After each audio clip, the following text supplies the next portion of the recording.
Let's get one thing straight out the gate. Total Conflict Resistance is first and foremost an early access game. And because of that, it's actually immune to criticism.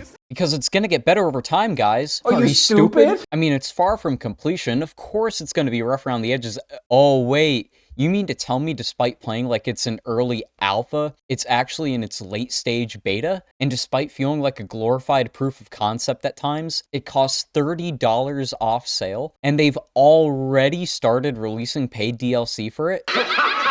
I feel as though a lot of indie devs use early access as a crutch for having a bad work ethic. You guys remember Ravenfield, the game my oldest video is about? It was early access then, it was early access 7 years ago, and it's still early access. Like, isn't this your job? Just finish the damn game already. It's like it's stuck in Gabe Newell limbo. Now, have you ever been playing Mount and Blade and thought to yourself, I wonder what this would be like if instead of feudal spearmen and cataphracts, it was digital camo infantry and M1 Abrams? Well, there are probably a number of free mods available for you to install, but if for whatever reason you'd prefer to spend your hard-earned blood, sweat, tear, and shit-covered dime on something, Total Conflict is essentially that. Okay, now despite being so harsh sounding so far, I do just want to clarify, I like this game. You don't sink over 100 hours into a game if you don't like it. Don't pay attention to my time spent on Hoi 4, I only play it because I hate myself more than I hate it. The only reason I might sound so harsh is because underneath the broken, buggy, frustrating mess that is the current state of Total Conflict, there is this perfect, unique foundation for what could be an amazing game.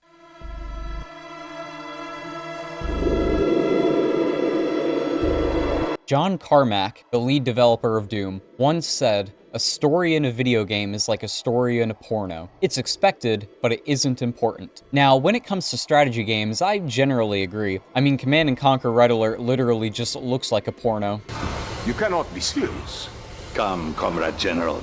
And meanwhile, Stellaris is literally the best RTS I've ever played, and apparently those pop-ups I keep ignoring have a lot of lore in them. And I'll just be honest, I'm just gonna keep ignoring them. I don't think knowing how FTL was discovered will speed up the galaxy-wide genocides I partake in. But there's something different about Total Conflict, because you're essentially plotting down this alternate fictional continent onto Earth that's apparently been populated for thousands of years. Now, that's an interesting premise for any RTS. I'm sure the writing team created plenty of interesting lore.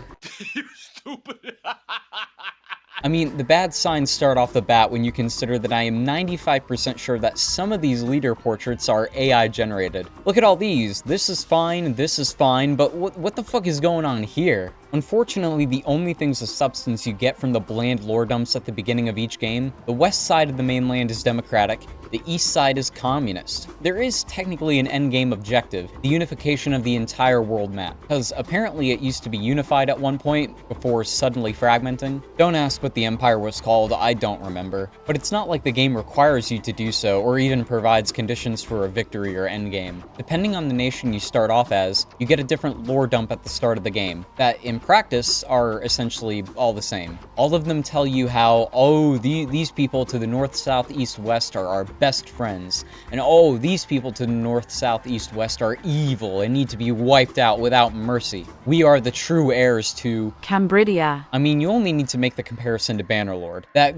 gorgeous opening cutscene explains plenty about the world of Calradia, with plenty of lore-related NPC dialogue left over for you to discover in the world afterwards. Hell, at least Total War games have voiceovers to establish the state of their worlds. You know, I'm a massive D&D nerd, okay? I'm used to listening to lispy, annoyingly pitched voices lore dumping the shit out of my ears with mid-tier world building. And even this shit is too uninteresting to bother reading. If the presentation is overhauled and the exposition is broken up throughout the whole game through various means like introducing NPC interaction, that would make me infinitely more interested in the world. Ultimately though, most people might consider this petty. It's an RTS map game. What does the presentation of the history of the world matter? Just so long as it's fun for people to rule and conquer things. Oh, well, do I got news for you. Remember how I mentioned just a minute ago how on the mainland of the map, the western half is democratic and the eastern half is communist? Well, that's not entirely true. Rather, the west is characterized by possessing a few democratic states as well as a few states helmed by monarchs. and the east half itself is divided between communist dictatorships and socialist unions. In addition, the island nations are all also monarchies. So in total, that means 4 ideologies are present in this game, with varying degrees of egalitarianism: democratic, socialist, monarchist, and communist, spread across 18 different playable nations. Now, I'm sure I hardly need to remind anyone, but in real life, governments that can be defined by any one of these ideologies function very differently from one another, and are often contrasted rather than actually compared to one another. Now, to anyone who's played Total Conflict,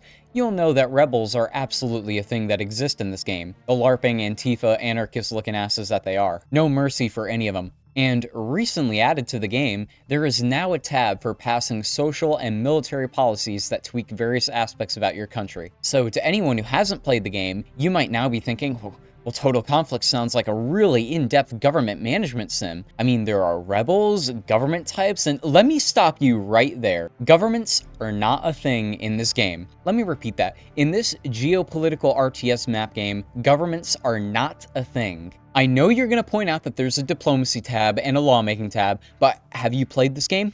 I don't think you have. And if you haven't, you need to sit down and shut up. There are no governments in this game. Actually, you know what? I take it back. All 18 of these nations you see are all the exact same.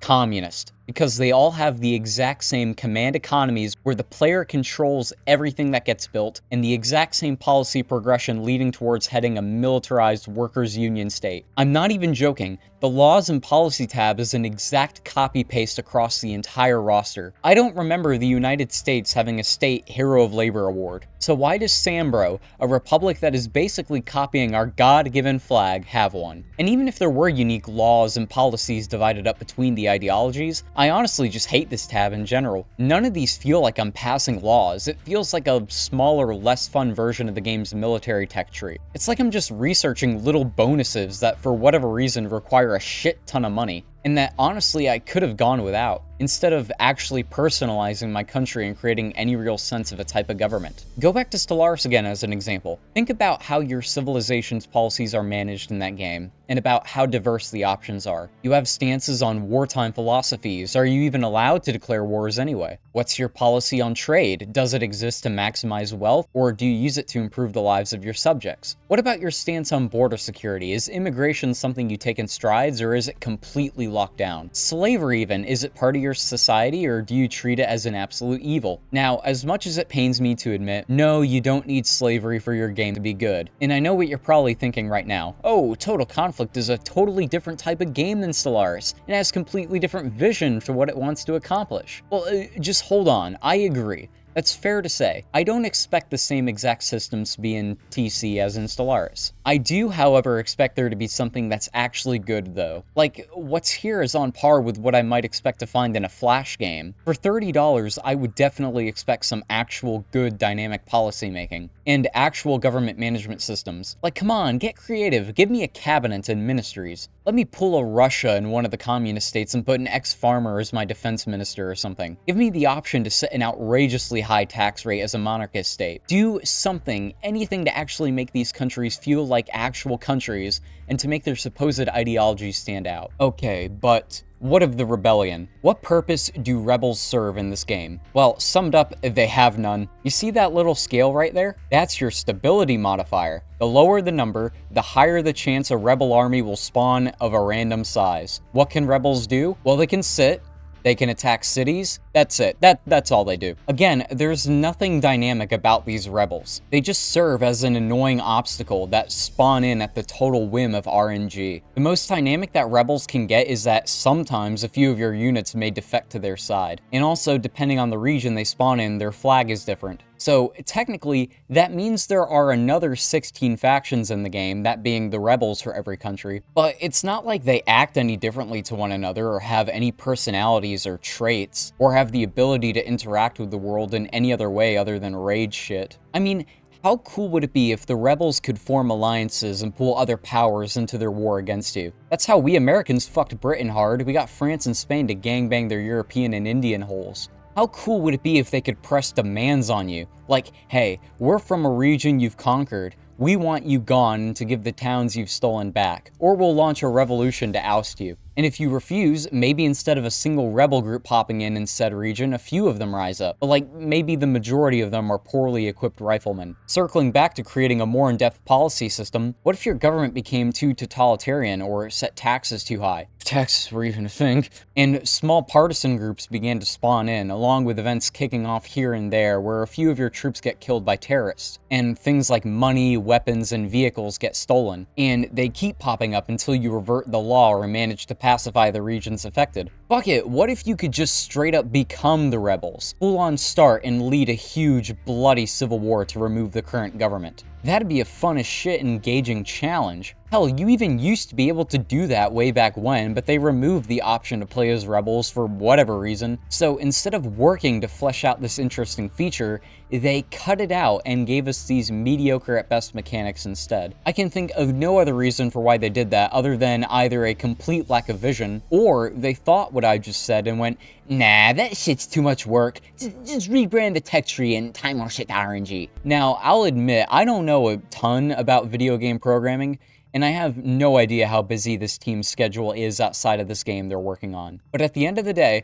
remember that this game is being pitched in part as a geopolitical sim, and costs the price of going out to eat with your friends. Which, okay, that may be a bad comparison. No one who plays these types of games even have, like, real-life friends. Point being, we're starting to falter a bit here. But maybe this is placeholder material.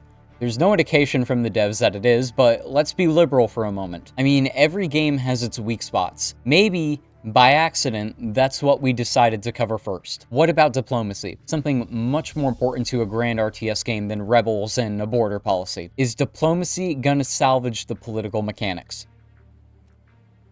Oh no, more RNG. So yeah, international relations are somehow even more vapid than internal affairs, despite existing in the game since its inception. Everything is just a roll of the dice. Relations in the red? Oh, that's not good, naturally, but it's literally only for one sole reason. The lower the number, the higher chance a nation will invade you just out of the blue. Even if you have a stronger military and a better economy, you'll just be invaded. You can probably guess where I'm headed with this. Diplomacy, for the most part, isn't dynamic and isn't actually tied to the world itself. It just feels like a screen where all you do is switch values around. It's all a random numbers game. The only exception I can think of being when you invade a country without a justification. That really pisses off other nations. But that's easy to avoid. Know why? If you literally just move an army onto another country's land, they'll eventually declare war on you, making you the defender, and you don't take any diplomatic hits whatsoever. What a fucking retarded exploit. Why does that exist? Why wait around for like 15 minutes for your justification to finish,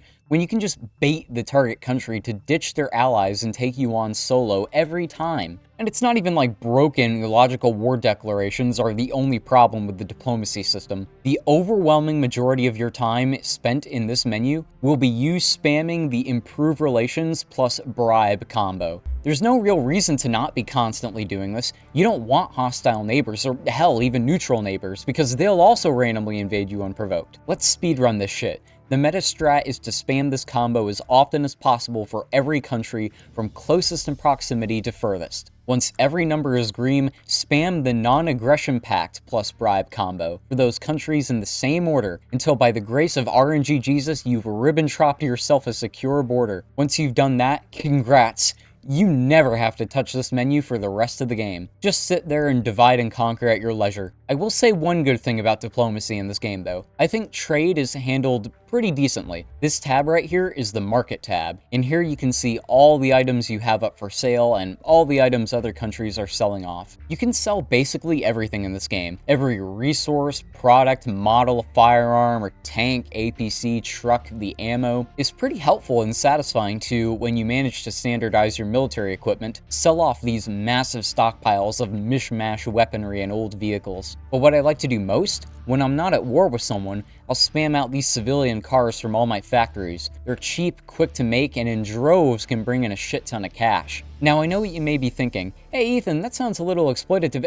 Oh, don't get me wrong. While what exists of the market system is fun to mess around with, the prices for everything is fixed. Meaning that if you start the game owning deposits of gold or oil, two of the most valuable resources in the game, never mind having a hefty industry. You can essentially just spam out these resources onto the market without a hit to their cost, racking up mountains of cash in the early game that you can use to essentially buy up all the for sale weapons and vehicles. It'd be so easy to fix this exploit if market inflation or product saturation were implemented, but I guess they figured their game was already complex enough. Still infinitely better than the game's actual trade screen though. A random chance for the AI to say yes to offering you a random amount of a random resource for a random amount of money. Would it really have been that hard to just copy paste any basic RTS trade screen ever and give me the option to annually repeat it? Fallout 1 did this better, and that game's from the goddamn Dark Ages before people knew what WASD controls were. But what about the world itself? What about the towns and cities that farm your resources and make your big guns? Well, I don't want to end this section on a bad note, so let's talk about what's shit about it first. As you can probably tell, the world map is divided up into regions, and a region is considered to be owned by the nation that controls the majority of the towns located within them. Now, on the surface, that doesn't seem like a bad idea.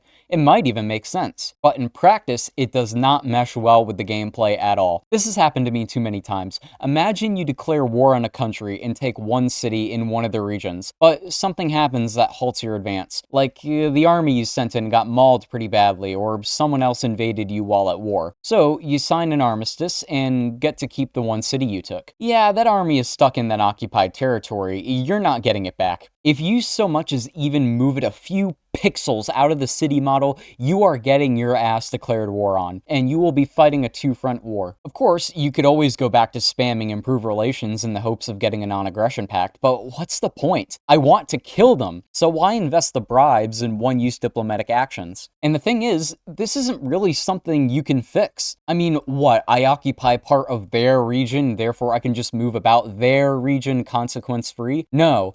That would be gay. The only way I can think of to get around this is to disband the army and move all the manpower and equipment back to your controlled territory and you raise the army again, which takes time, a lot of time, and you lose any army experience it had. Oh, that level 5 army you had, that veteran guards army, yeah, they're level 1 again. Not so guards like now. Honestly, this maddening oversight aside, it wouldn't be a bad idea to overhaul the regional divisions of the map. Instead of several large chunks, maybe make every city that exists right now the capital of a smaller region, and add a bunch of small boroughs to the map. And while the boroughs can be occupied and raised individually, the nation that holds the capital holds the region as a whole. That honestly doesn't even have much to do with any bugs or annoying side effect mechanics. It would honestly just be more fun. But we don't have that. For now, we're stuck with these obese states. And actually ugly borders aside, the mechanics related to cities and towns are all pretty fun and are probably the most flawless and consistently enjoyable aspect about Total Conflict. One mechanic that is very small but absolutely genius is that at the start of each new game, the RGOs for every city are selected at random, meaning sometimes you could start with a lot of wheat but few minerals, start with a lot of oil or gold but lacking in industrial potential, or have a lot of iron or aluminum for industry but lacking in valuable resources for trade income. It's a subtle thing that adds a high degree of adaptability and sets a course for who you'll ultimately target and end up invading. Also, the resource mechanics themselves are very simple but very fun as well. Simple and fun, finally something that combines the two in this game without an if or but statement. Natural resources all serve a unique purpose across various aspects of your nation's industry. You build farms to harvest wheat, which is used by bakeries to make bread, which will normally be the majority of foodstuff your population consumes. Wheat can also be used in breweries to produce beer, which raises your nation's happiness. All ores are refined in mills and can go on to be used in factories to produce vehicles, ammo, and firearms. Oil pumps will harvest oil, which can be refined into fuel and keep your tanks and trucks functioning, plus all the many more resources used for construction. Honestly, the resource management game is pretty engaging. I especially love the tab that tracks your annual spending and production of all the resources in the game. There's something about graphs in RTS games that really activates my primal 8-brain neuron neurons. Now, naturally, as the game goes on and you conquer more territory, the resource management becomes less and less important as you start to just produce basically everything in the game. But early on, you'll be hopping between the market screen, buying and selling shit, and getting a hold of your first wave of industrialization. I usually start with building food-related stuff just to make sure I don't end up with a famine on my hands. Although, if there is one thing I could complain about, I have no idea how population growth works in this game. Just like iron ore or grain, people in this game are a resource. The more your cities grow, the more manpower you'll generate. Each one of these numbers is an individual soldier, police officer, vehicle crewman, truck driver, or pilot. So avoiding expending it unnecessarily is very important. Now, according to the game, the way you expand your manpower is to build apartment complexes, but I really don't see a difference in the standard growth rate at all. And usually after a certain point, my population just stops growing with or without them. Hell, sometimes it declines all the way to 0 in a certain town, along with the manpower growth. I'm literally doing what the game suggests I do. I have apartments,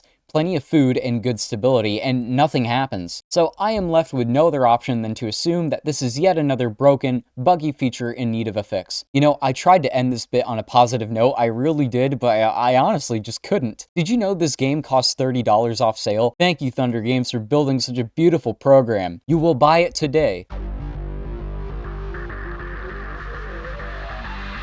Okay. I get that the diplomacy in this game is god-awful. I get that the political mechanics are mediocre at best. I get that things like trade and the world map could use a lot of tweaking, but the main selling point of Total Conflict isn't the politics game. I mean, that's why it's so underdeveloped. It's a good reason. The main selling point of Total Conflict has always been the tactical and realistic warfare. The battles filled with gunfire and explosions and tank squads and the in-depth infantry maneuvers. The strategy, logistics, and a personalized military. And to be fair, in some ways, the game lives up to what it advertises. Let's start in broad strokes. Each army you raise starts off in your cities by raising individual squads. There are a few squad types to choose from. The police squads are normally used for garrison duty and raise your stability by keeping towns pacified. As for the rest, well, we'll talk about them more later. Each squad raised will automatically pull from the best rated weapons and vehicles available in their relevant stockpile. And squads themselves can be customized in basically every aspect. Their uniforms, the weapons and vehicles they prioritize. Sometimes you'll be in the mood to create something really NATO looking. Sometimes you'll want to do something more Eastern feeling. It's a pretty fun system, and the goal of continuing to modernize and standardize is a game-long thing, as the tech tree starts off with a somewhat Cold War era feeling with older, less powerful vehicles, and ends with modern, top-of-the-line equipment. There are also 3 separate branches to manage: the Army, the Navy, and Air Force. You also get airborne troops when playing as communist socialist nations if you buy the fucking DLC. They're not that good though. They're used tactically and not strategically, which that's not how the airborne works, I'm sorry. As of now, however, the naval and aerial mechanics are very underdeveloped, of course. Despite having it on the tech tree, you can't research or build destroyers yet, only transport ships. And the only thing the Air Force can do in battle is engage in often inaccurate strafes that the player calls in. I can only hope that when the devs eventually hopefully flesh these out more, they don't make me pay for it. I'm still not okay with this. This should have been a free update. I feel almost like a retard for spending money on this. It's not even like you get unique airborne type infantry or gear, it just activates the ability to put guys into helicopters. Speaking of unique squads, remember the types of infantry squads you can raise? Militia, regular, spec ops? Yeah, there's no difference between those. The dudes who are literally wearing bandanas and boonies, fitted with gym bro tops, are on par with the guys who have decked out looking like the fucking SEALs. No difference related to accuracy or awareness stats. The differences are purely related to what they're allowed to wear into battle. Why even program the game to act like there are distinctions to be made when there clearly are none? I say, get rid of needing to research uniform tiers, get rid of the template squad types, and for that matter, get rid of the government type restrictions on uniforms. And just let me go full out as soon as the game starts. Let everything be custom. Either that or actually make the squad tiers different from one another. I swear to God, I'm not even trying to do this. For every legit good thing about this game, there's one thing that sucks and 2 things that are confusingly neglected. What is the name of this development strat? Remember Minecraft? That shit is still fire to play in alpha and beta. Meanwhile, Total Conflict is going to hit 1.0 and still feel like a slightly higher effort tech demo. Support indie developers, by the way, guys. They might surprise you. But okay, Regardless of that, you're deep into a game, you've spent hours researching and producing, and you've finally built up your first professional army of 300 men with the latest in-house equipment. You got not only trucks, but APCs and tanks. You have air support. You have all your guys kitted out with fully automatic weaponry, and every other man is a tank hunter, humping around an RPG. And they're eager to uphold the values of your country lacking any flavor, and are marching on to meet the enemy. An army of equal size and strength is all that stands between you and a new hub of manpower and industrial might. Of course, there's no Iron Man mode, so losing isn't a very big deal, you can just save scum. But it would be annoying to fight the same battle twice. So, you must use all your tactical skill and utilize the full potential of your combined arms to win this battle. It won't be easy, there will be casualties,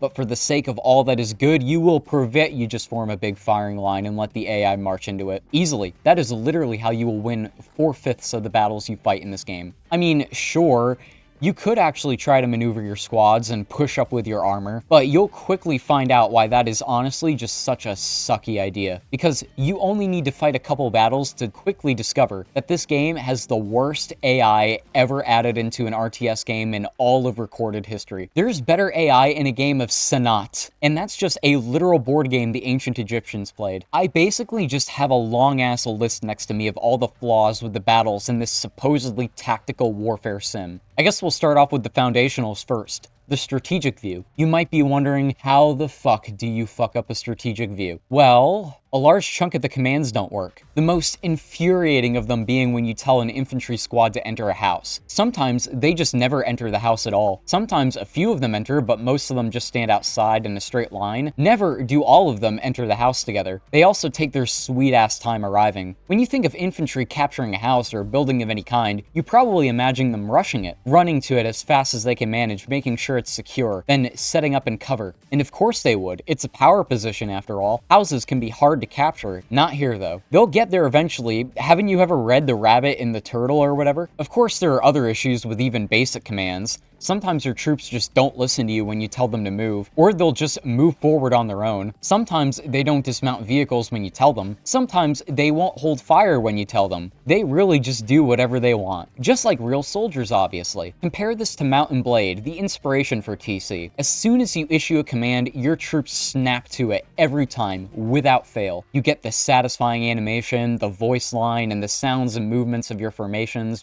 It just makes it feel so real, and it's goddamn beautiful. Now, MMB obviously has a bigger budget and is more popular than TC. I'm not expecting the same exact thing, but when your troops don't even listen to you a decent amount of the time, and they're slow and don't make any noise and don't have any voice lines at all, or there are no animations at all really, that isn't charming or indie. That's just bad. It's just awful. I don't feel like I'm on a battlefield with my men, with real loyal soldiers like it feels like an MMB. I don't get lost or immersed. It just feels like I'm playing a poorly programmed game. And friends, I wished it stopped here, but this is just the beginning of the brain rot. Infantry AI can't shoot and move at the same time, can't detect friendly AI, which leads to numerous point-blank friendly fire incidents, oftentimes can't detect enemy AI, which will lead to them not firing even if troops are obviously right there. RPG infantry will needlessly fire on unmanned enemy vehicles, which annoyingly prevents their capture. While behind cover, infantry will often just fire into the ground or the wall instead of,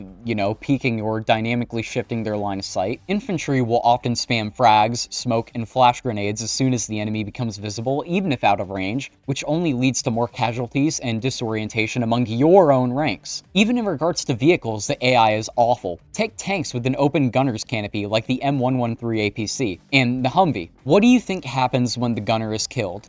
Does A, another crewman take the place of the gunner? B, the driver takes over both the gunner's position and driver's position? Or C, the vehicle falls back and awaits for another infantryman to come along and take over the gunner's position? Well, if you answered C, you'd actually be wrong, and obviously you haven't been paying attention because it's none of these. When the gunner of one of these vehicles is killed, the driver will attempt to charge your lines, or will just approach you halfway and never move again. Either way, it's getting blown up and you're not capturing it once the battle is over. I also hate how AI-controlled tanks don't hold their main cannons fire when dealing with only infantry. Seriously, what good is spending a whole shell, or even multiple of them since the AI's aim is kinda shit, on a single guy gonna do? Not like you can tell them to hold fire either, since they'll just stop firing their machine guns, which are good against infantry. So prepare for, in a single battle, all your tanks to go from holding 30 to 60 shells to having like 0 to 10. Hope you've got plenty more stored up somewhere. I also want to take a moment just to talk about how ungodly annoying RPGs are in this game. Now, I don't know how realistic they work in this game as compared to in real life, so I don't know, maybe my complaints here are unfounded. But I swear to God, the RPG just kills everything in one hit. I totally understand why it kills trucks and light vehicles instantly. I can see why it might kill older tanks like the T-34 instantly, but is it really capable of destroying modern tanks like the Abrams instantly? Now, that doesn't happen all the time, granted. Sometimes it just detreads the tank, or destroys the turret, which begs the question, why bother having the treads fall off if there's no way to repair them mid-battle? Or bother having the turret be able to be disabled if there's a health bar for the tank anyway? Get rid of health bars in tanks, by the way, that shit's just annoying. I also hate the AI's aim with the rockets. Sometimes they can't hit anything at all, and sometimes they just laser focus on anything they see. Most of the time, your guys can't hit shit. Most of the time, the enemy can hit shit. It sorta evens out, really. And that's why you should form a big firing line when fighting a battle, and not actually push or try to flank. Because if you try using actual fire and maneuver warfare, you'll end up with your guys firing into each other's heads, your tanks will get blown up by super penetrating pixel-perfect rocket strikes, and confusion will ensue as the moment you find out your squads are barely even functioning as you intended. And at any rate, the bulk of your forces can't fire and maneuver at the same time anyway, so why pretend that they can? But all of that said,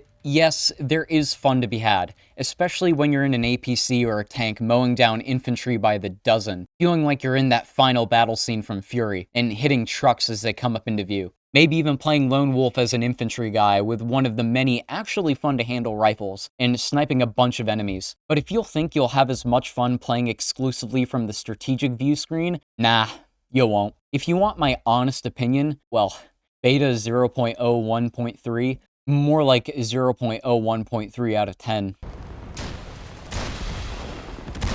Fuck you! Fuck you! Fuck you! Fuck you! Fuck you!